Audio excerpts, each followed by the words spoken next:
So I use the radical candor framework. It's a book from Kim Scott. It's a really, really powerful framework where, in order to give difficult feedback and have it be received well, two things are required.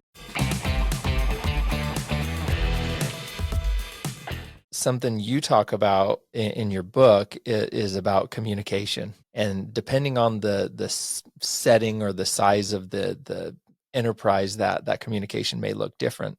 But it's very easy to have assumptions that communication is happening. But so what might you have to say about communication, especially when it might be communicating the hard stuff? Yeah. Giving feedback can be very, very challenging.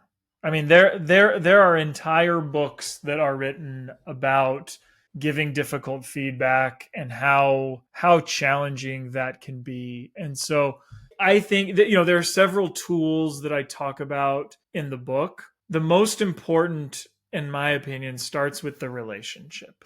So I use the radical candor framework.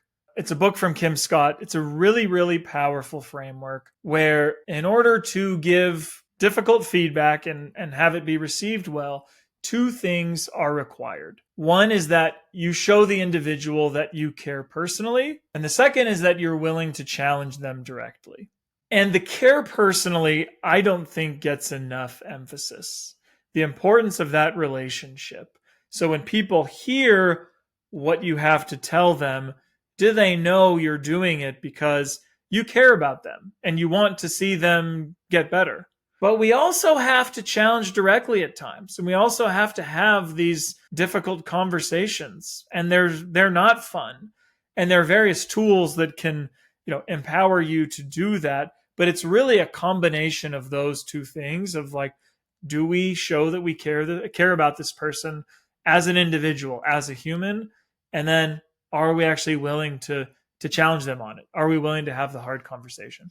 Yeah, well, that is one of my favorite books, and it's also one of the most challenging things that I do. I like to say that I adopt that. I think I spend more of my effort trying to build that connection and less of my effort having the direct conversations because it's hard. But you know what? If I care about somebody enough, I'm willing to have that difficult conversation, and I appreciate you being kind enough to ask me good questions and challenge my assumptions in our relationship. Yes. So Well, so much of it. This may be a tangent, Randy, but and this gets back to growth. Generally speaking, so much about growth and personal transformation requires the individual to be ready. And there are a lot of times where I meet people who say, "Yeah, I need to improve in this area, in this area.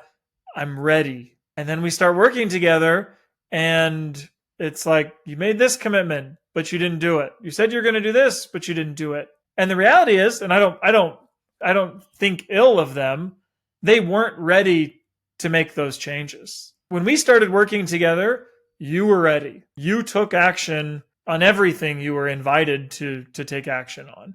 And I think that's a really key thing of like, sometimes people just don't want feedback.